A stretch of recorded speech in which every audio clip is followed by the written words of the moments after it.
Student, इस video के अंदर हम एक शॉर्ट क्वेश्चन कवर करेंगे, difference between prokaryotic and eukaryotic cell. Most important short question है और कई बार एग्जाम पेपर में 2 नंबर में या 3.5 नंबर में रिपीट हुआ है। तो आइए देखते हैं difference between prokaryotic and eukaryotic cell. तो नंबर फर्स्ट कैरेक्टर है साइज। प्रोकैरियोटिक सेल का जो साइज है वो कितना है, ये लगभग 1 to 10 माइक्रोमीटर होता है।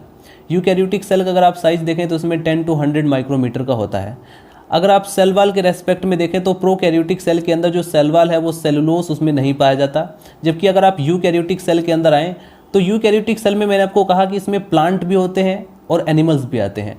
तो प्लांट के अंदर सेलुलोस पाया जाता है क्योंकि इनकी जो सेल वाल होगी वो सेलुलोस की बनी होती हैं, बट एनिमल सेल के अंदर सेल वाल एब्सेंट होता है। इस चीज़ का हमेशा ध्यान रखना। कैप्सूल के रेस्पेक्ट में अगर देखा जाए तो प्रोकैरियोटिक सेल में जो कैप्सूल होता है वो म्यूकोपॉलीसैकेराइड्स का बना होता है। ठीक है, कैप्सूल पाया जाता है और म्यूकोपॉलीसैकेराइड्स का बना होता है। बट अगर आप यूकैरियोटिक सेल में देखें तो इसमें जो है कैप्सूल एब्सेंट होता है। गोल्जी कॉम्प्लेक्स, अब आप सेल ऑर्गन्स के बेस पर भी इसको डिफ्रेंशिएट कर सकते हैं। प्रोकैरियोटिक सेल में गोल्जी कॉम्प्लेक्स एब्सेंट होता है और यूकैरियोटिक सेल में प्रेजेंट रहता है। लाइसोसोम की बात करें तो लाइसोसोम प्रोकैरियोटिक सेल में एब्सेंट होता है और यूकैरियोटिक सेल में पाया जाता है। राइबोसोम के रेस्पेक्ट में बात करें तो प्रोकैरियोटिक सेल में 70S टाइप का राइबोसोम होता है और यूकैरियोटिक सेल में 80S टाइप का राइबोसोम होता है। सो गाइस, प्रोकैरियोटिक और यूकैरियोटिक सेल का डायग्राम भी आप देख सकते हैं। प्रोकैरियोटिक के डायग्राम में आप बैक्टीरिया का डायग्राम शो करते हैं क्योंकि बैक्टीरिया जो होते हैं वो प्रोकैरियोटिक सेल के अंदर आते हैं। ये देख सकते हैं बैक्टीरिया की ये सेल वाल होती है जो कि कैप्सूल की बनी होती है लाइक, और यहाँ पर आप देख सकते हैं न्यूक्लियोइड होता है। ये है हमारे पास कैप्सूल सम प्रोकैरियोटिक एंड ये होता है इसका फ्लैजेलम। यूकैरियोटिक सेल के अंदर आप देख सकते हैं सारे के सारे सेल ऑर्गन्स पाए जाते हैं और ये हाईली डेवलप यूकैरियोटिक जितने भी सेल्स होती हैं ये प्रोकैरियोटिक से ज़्यादा डेवलप होती हैं। इसके अंदर सभी सेल ऑर्गन्स पाए जाते हैं जिनमें मेम्ब्रेन बाउंडेड ऑर्गन्स, या फिर न्यूक्लियस की बात करें तो उसमें भी काफ़ी ज़्यादा इम्प्रूवमेंट होता है क्योंकि यहाँ पर इस वाले प्रोकैरियोटिक सेल के अंदर जो न्यूक्लियस पाया जाता है उसमें मेम्ब्रेन नहीं पाई जाती, जबकि यहाँ पर मेम्ब्रेन बाउंडेड न्यूक्लियस होता है।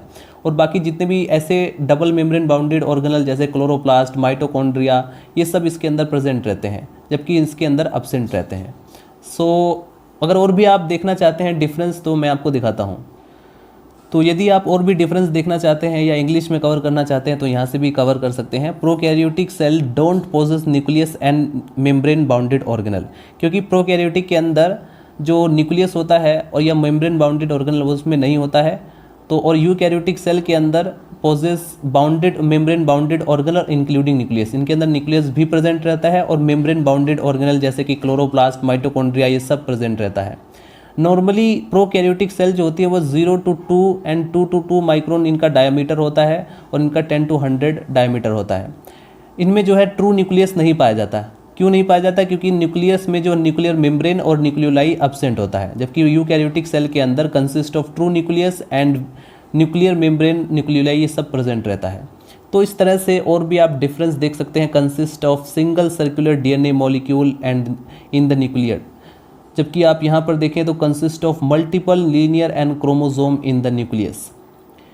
Membrane bounded organelle are absent. Prokaryotic cell के अंदर मेम्ब्रेन से यानी डबल मेम्ब्रेन बाउंडेड जो ऑर्गेनल होते हैं वो एब्सेंट है और यूकैरियोटिक सेल में प्रेजेंट है।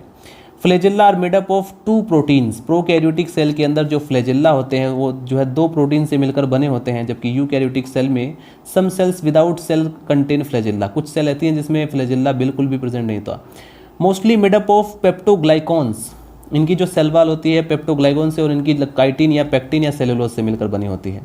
और जनरली प्लांट के अंदर, क्योंकि एनिमल के अंदर ऑलरेडी मैं आपको बता चुका हूँ कि एब्सेंट होता है। Carbohydrates and sterols are not found in plasma membrane. Prokaryotic cell के अंदर कार्बोहाइड्रेट, स्ट्रियोल्स और जो प्लाज्मा मेम्ब्रेन के अंदर ये नहीं पाए जाते, जबकि यूकैरियोटिक सेल के अंदर ये पाए जाते हैं। Carbohydrates and sterols serve as a receptors on the plasma membrane. Small size का होता है यूकैरियोटिक प्रोकैरियोटिक सेल और यूकैरियोटिक सेल लार्ज साइज का होता है। Cell division occurs through the binary fission. Generally हम देखते हैं कि प्रोकैरियोटिक सेल के अंदर जो सेल डिवाइड होती है वो बाइनरी फिजन द्वारा होती है, जबकि आप यूकैरियोटिक सेल के अंदर देखें तो take place through the mitosis, meiosis, सब लगभग इसके अंदर होता है। सो सिंपली गाइज ये था difference between prokaryotic and eukaryotic cell. मिलते हैं नेक्स्ट वीडियो में। Bye bye, Tata.